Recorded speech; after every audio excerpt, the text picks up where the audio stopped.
Section 6, Letters 26 to 30. Letter the 26th.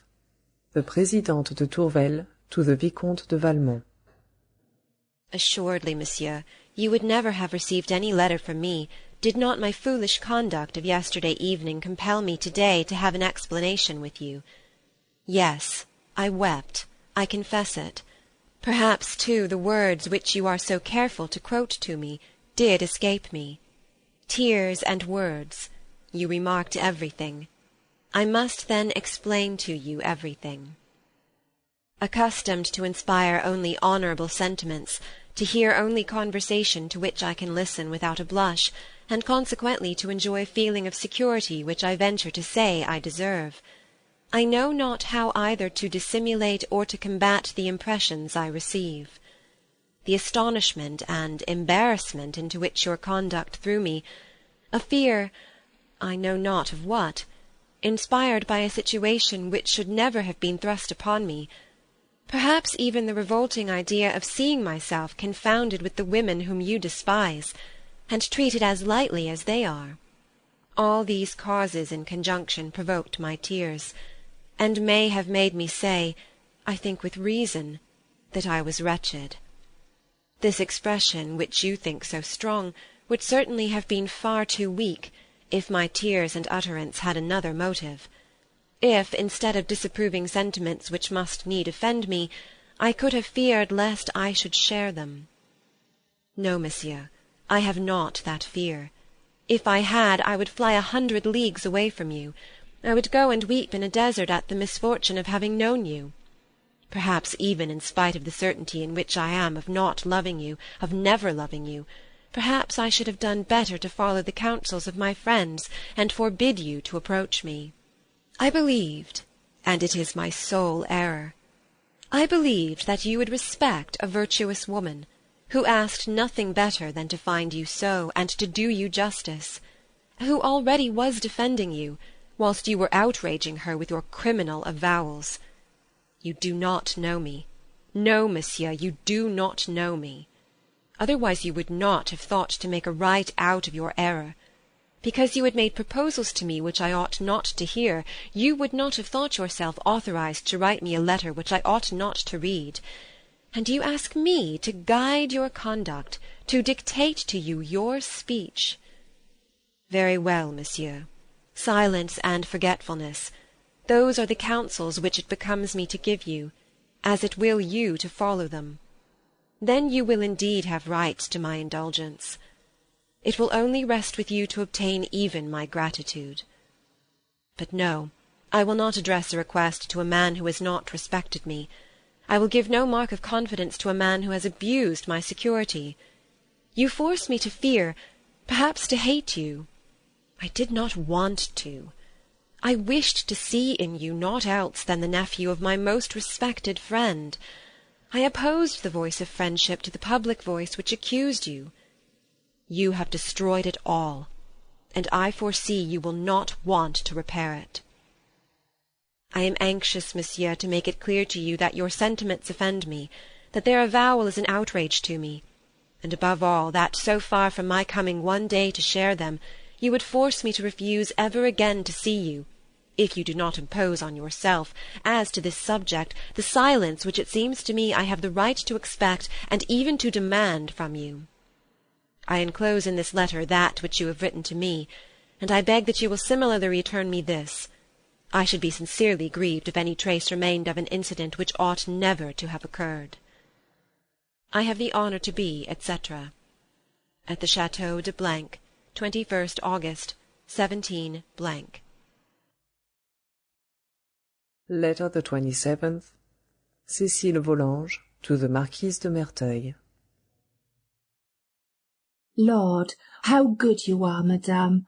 How well you understood that it would be easier to me to write to you than to speak. What I have to tell you, too, is very difficult. And is it not true that you are my friend? Oh, yes, my very dear friend. I am going to try not to be afraid, and then I have so much need of you, of your counsels. I am so very grieved. It seems to me that everybody guesses my thoughts, and especially when he is there. I blush as soon as anyone looks at me. Yesterday, when you saw me crying, it was because I wished to speak to you, and then I do not know what prevented me. And when you asked me what was the matter, my tears flowed in spite of myself. I could not have said a single word. But for you, mamma would have noticed it. And what would have become of me then? That is how I pass my life, especially since 4 days ago. It was on that day, madame. Yes, I am going to tell you. It was on that day that Monsieur le Chevalier d'Anceny wrote to me. Oh, I assure you that when I found his letter, I did not know at all what it was. But not to tell a falsehood, I cannot tell you that I did not take a great deal of pleasure in reading it. You see, I would sooner have sorrow all my life than that he should not have written it. But I knew well that I ought not to tell him that, and I can even assure you that I told him I was vexed at it. But he said that it was stronger than himself, and I quite believe him, for I had resolved not to answer him, and yet I could not help myself. Oh, I have only written to him once, and even that was partly to tell him not to write to me again. But in spite of that, he goes on writing to me, and, as I do not answer him, I see quite well that he is sad, and that pains me more still, so much that I no longer know what to do, nor what will happen, and I am much to be pitied. Tell me, I beg you, madame, would it be very wrong to reply to him from time to time, only until he has been able to resolve not to write to me any more himself, and to stay as we were before? For, as for me, if this continues, I do not know what will happen to me. See, in reading his last letter, I cried as though I should never have done, and I am very sure that if I do not answer him again, it will cause us a great deal of pain. I am going to send you his letter as well, or rather a copy, and you will decide. You will quite see there is no harm in what he asks. However, if you think that it must not be, I promise you to restrain myself. But I believe that you will think like me, and that there is no harm there. Whilst I am about it, madame, permit me to ask you one more question. They have always told me that it was wrong to love anyone. But why is that? What makes me ask you is that Monsieur le Chevalier d'Anceny maintains that it is not wrong at all, and that almost everybody loves. If that is so, I do not see why I should be the only one to refrain from it. Or is it then that it is only wrong for young ladies? For I have heard mamma herself say that Madame D. was in love with Monsieur M., and she did not speak of it as a thing which was so very wrong. And yet I am sure that she would be angry with me if she were only to suspect my liking for Monsieur d'Anceny. She treats me always like a child, does mamma, and she tells me nothing at all. I believed, when she took me from the convent, that it was to marry me, but at present it seems no. It is not that I care about it, I assure you, but you who are so friendly with her know, perhaps, how it stands, and if you know, I hope you will tell me. This is a very long letter, madame, but since you have allowed me to write to you, I have profited by it to tell you all, and I count on your friendship. I have the honour to be, etc., Paris, 23rd of August, 17. Letter the 28th. The Chevalier d'Anceny to Cécile Volanges. What, mademoiselle? You still refuse to answer me? Nothing can bend you, and each day bears away with it the hope which it had brought. What then is this friendship which you agree subsists between us, if it be not even powerful enough to render you sensible to my pain? If it leaves you cold and tranquil, whilst I experience the torments of a fire that I cannot extinguish, if, far from inspiring you with confidence, it does not even suffice to induce your pity? What? Your friend suffers, and you do nothing to help him? He does but ask you for a word, and you refuse him that. and you wish him to content himself with a sentiment so feeble, of which you even fear to reiterate the assurance? You would not be ungrateful, you said yesterday. Ah, believe me, mademoiselle, to be ready to repay love with friendship is not to fear ingratitude, it is to dread only the having the appearance of it. However, I dare not discuss with you a sentiment which can only be burden to you if it does not interest you. I must at least confine it within myself until I learn how to conquer it. I feel how painful this task will be. I do not hide from myself that I shall have need of all my strength.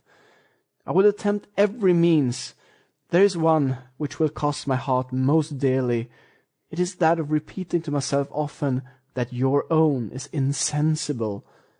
I will even try to see you less often, and I am already busy in seeking a plausible excuse. What? I should lose the sweet habit of seeing you every day? At least I shall never cease to regret it. An eternal sorrow will be the price of the most tender love, and you will have wished it, and it will be your work. Never, I feel it, shall I recover the happiness I lose today. You alone were made for my heart. With what delight I would take a vow to live only for you, but this vow you will not accept. Your silence teaches me well enough that your heart says nothing to you in my behalf. It is at once the surest proof of your indifference and the most cruel fashion of announcing it to me. Adieu, mademoiselle. I dare not flatter myself with the hope of reply. Love would have written to me with impatience, friendship with pleasure, even pity with complacence. But pity, friendship, and love are equally strangers to your heart. Paris, 13th of August, in 17... Letter the 29th. Cécile Volanges to Sophie Carnet. I told you, Sophie, that there were cases in which one might write, and I assure you that I reproach myself greatly with having followed your advice, which has brought so much grief to the Chevalier d'Anceny and to myself.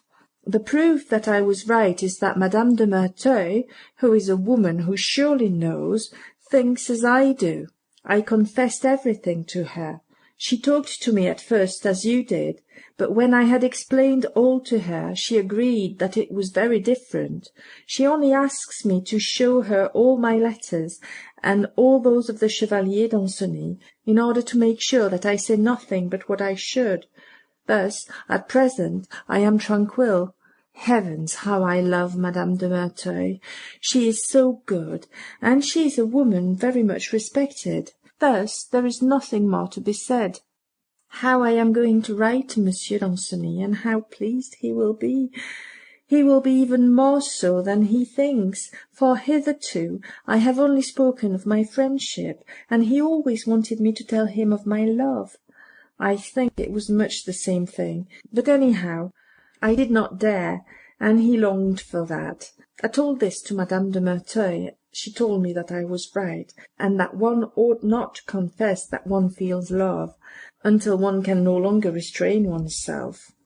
Now I am sure that I could not restrain myself any longer. After all, it is the same thing, and it will give him greater pleasure. Madame de Merteuil told me also that she would lend me books which spoke of all that, and which would teach me to behave myself properly, and to write better than I know now. For, you see, she tells me of all my faults, which is a proof how much she likes me. She has only recommended me to say nothing to mamma of these books, because that would seem to suggest that she has neglected my education, and that might vex her. Oh, I shall say nothing about it to her. It is very extraordinary, however, that a woman who is scarcely related to me should take more care of me than my mother. It is very lucky for me to have known her. She has also asked mamma to bring me the day after tomorrow to the opera, in her box. She has told me that we shall be quite alone there, and we are to talk all the time without fear of being overheard. I like that much better than the opera. We shall speak also of my marriage, for she has told me that it was quite true that I was to be married, but we have not been able to say more about it. By the way, is it not astonishing that mamma has said nothing about it at all? Adieu, my Sophie. I am going to write to the Chevalier d'Ancenis. Oh, I am very happy. Paris, 24th of August, 17. Letter the 30th. Cécile Volanges to the Chevalier d'Ancenis. At last, monsieur, I consent to write to you to assure you of my friendship, of my love, since without that you would be unhappy. You say that I have not a good heart. I assure you, indeed, that you are mistaken, and I hope at present you no longer doubt it. If you have been grieved that I have not written to you, do you suppose that that did not grieve me as well? But the fact is that, for nothing in the world would I like to do anything that was wrong, and I would not even have told you of my love if I could have prevented myself. But your sadness gives me too much pain. I hope that at present you will be sad no longer, and that we shall both be very happy. I trust to have the pleasure of seeing you this evening, and that you will come early. It will never be so early as I could wish. Mamma is to sup at home, and I believe she will ask you to stay. I hope you will not be engaged as you were the day before yesterday. Was the supper you went to so very agreeable? For you went to it very early. But come, let us not talk of that. Now that you know I love you, I hope you will remain with me as much as you can, for I am only happy when I am with you, and I should like you to feel the same. I am very sorry that you are still sad at this moment, but it is not my fault. I will ask if I may play on the harp as soon as you arrive, in order that you may get my letter at once. I can do no more. Adieu, monsieur. I love you well, with my whole heart. The more I tell you, the better pleased I am. I hope that you will be so too. Paris, 24th of August, 17. End of section 6.